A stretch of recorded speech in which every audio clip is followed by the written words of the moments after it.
Big news regarding the Obama FISA scandal. House Republicans have been asking for a very long time to see the FISA warrant applications that allowed the Obama administration to spy on the Trump campaign, specifically Carter Page. The Department of Justice promising to turn over another 1,000 pages on Monday, but the president still not happy with the slow results, tweeting earlier, "What does the Department of Justice and FBI have to hide? Why aren't they giving the strongly requested documents, unredacted, to the House Judiciary Committee? Stalling. But for what reason? Not looking good." Here with reaction, Florida Congressman Ron DeSantis. So, Congressman, my inclination here is the reason that they're stalling these documents is because these documents probably confirm what was outlined in the Nunes memo, which said pretty clearly that these FISA warrant applications relied almost entirely on this fake dossier from Russian sources that Hillary Clinton paid for. Do you think that's the case? I think you're right in the sense that both Justice and FBI have tried for months and months to de-emphasize this dossier. They realize it looks bad that they used it, and they try to say, well, look, this wasn't the only thing. The problem, though, with doing that, Jesse, is you'll note, yes, the Judiciary Committee, we're trying to get those million documents, and hopefully we'll start getting a better production. But Devin Nunes on the Intel Committee, he's trying to just get a handful of documents that kicked off the so-called collusion investigation. Right. Why did Peter Strzok open this? And they are fighting him on that. And I think the reason both of those go together, because I think they started it on very thin gruel. I think it was a very thin reason to open up a counterintelligence case. And then I think it was the dossier that got them to go forward with FISA. So the start of it was weak, and then using the dossier was weak. And it just makes them look really, really bad.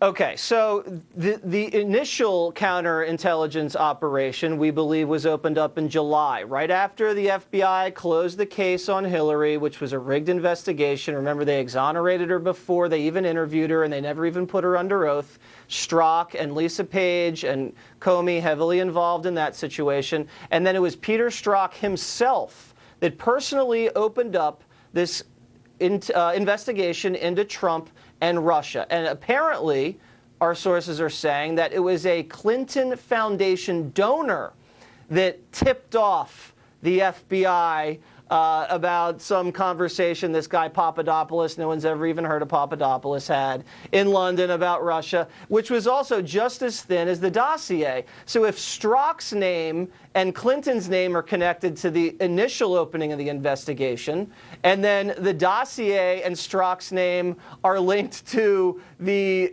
FISA application, I mean, the whole thing is crooked from the jump.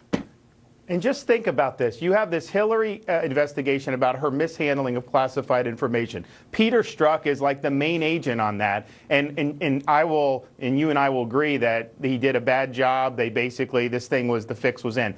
But how does that guy then start to open an investigation involving Trump's campaign? Do they not have any other agents at the FBI? No, so he's the lead investigator on both investigations. And he was the one, Lisa Page said, hey, when you go interview Hillary, don't go in there with guns blazing. She's going to be the next president. And then, of course, after he opened the investigation involving Trump's campaign, he's texting Page saying, no, we can't take the risk of a Trump presidency. We need an insurance policy. So all this stuff fits in to say, this is a guy who should have never been involved in either of those investigations. And so we need to get all the documents from the beginning. And look, this guy needs to be fired from the FBI. I think he probably will be. Well, I know he's still working. He's still collecting a paycheck, which is a total disgrace. It is, but I think some of the horrible things he said about Donald Trump, like you also said, protecting the country against his presidency and needing an insurance policy. And then he was the one that conducted the Flynn interview, snuck up on Flynn in the White House, and Flynn never even had a lawyer. So this guy is all over every investigation. And not only that, Mueller brings him onto the team. And he's so biased that Mueller has to fire him. I gotta Congressman, I know. I got to run, Congressman. Thank you so much. And we're going to follow the story, all right? Thank you.